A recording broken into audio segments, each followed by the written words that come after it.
तर गाणं सुरू होतंय एका छोट्याशा पुलापासून, जिथे दोघं गप्पा मारत बसलाय. हा म्हणतो की काल मस्त एवढंच काढलं म्हणा. हा ही म्हणते माझ्या बाबाचा खूप पैसा खर्च झाला का, त्यांनी बँक अकाउंट चेक केलं नाही पाहिजे, मी खूप घाबरलीये.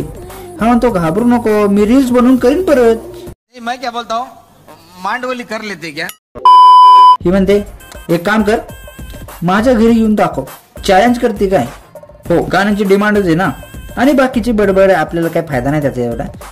ये बड़ी अच्छी बात कही आप. आता इथे सगळे लग्नाची तयारी करत आहे. हा येतो कामगार म्हणून. इथं हा फुलाचं टोपलं घेऊन तिच्या समोर येतो, पण ही नॉट इंटरेस्टेड. अरे जर इग्नोरच करायचं होतं तर घरी कशाला बोलवायचं. तो बिचारा जीव धोक्यात घालून आलाय आणि ही सपोर्ट करायचं तर इग्नोर करते. मग हा जरा स्वप्नात हरवतो आणि मग डान्स.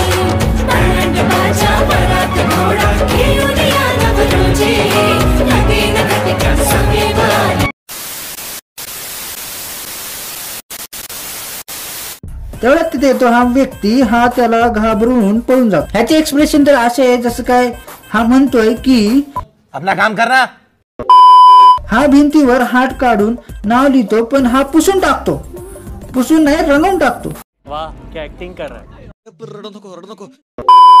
मग आता हा कांदा कापतोय. 1 मिनिट, या लग्न घरातल्या माणसाने एकाच दिवसात सगळी कामं करायची का. म्हणजे लग्नाच्याच दिवशी येते आणि स्वप्नात हरवते. आता स्वप्न एक्सप्लेन करणार नाही, कारण ह्यांच्या गाण्याचं स्वप्न काही वेगळं नसते. सगळ्या गाण्यात त्या स्वप्नामध्ये लग्नच करत असते. मिरची चारतो, हा तिच्या मागे मागे जातो आणि परत डान्स.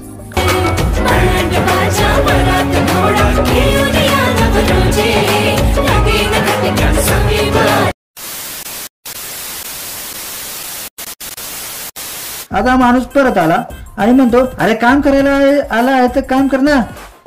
गजब बेइज्जती है. हळदीची तयारी करत आहे.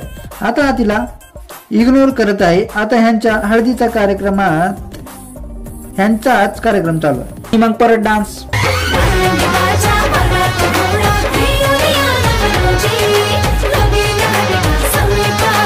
ते गाडी येते, हा माणूस त्याच्याकडे जातो व हिला बोलवतो. म्हणजे हा ह्या मुलीचा नक्कीच बाप असणार. म्हणजे त्यांनी काय सांगितलं नव्हतं गाण्याच्या इथपर्यंत. आता ते बेटा म्हणलं मला कळलं ते. आणि हिचा बाबा म्हणतो हे बघ मला सोबत तुझं लग्न करणार आहे.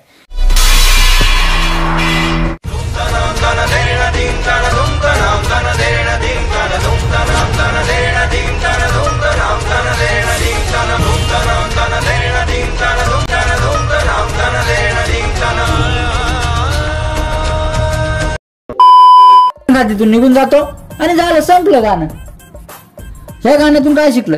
हे शिकलं की प्रेमासाठी व्यक्ती काही करायची तयारी ठेवतो, पण कधी कधी परिस्थिती त्याला साथ देत नाही. या गाण्याचं नाव नवरी काजवा 2च्या जागी बहिणीच्या लग्नात काम करून घेतलं. त्या नादात गर्लफ्रेंडच्या वडिलांशी बोलायचं राहिलं आणि न जेवताच परत घरी आलो. असं असतं तर जास्त भारी वाटलं असतं. मी पण जातो कोणाच्या तरी लग्नात कामगार लागतात का ते बघतो.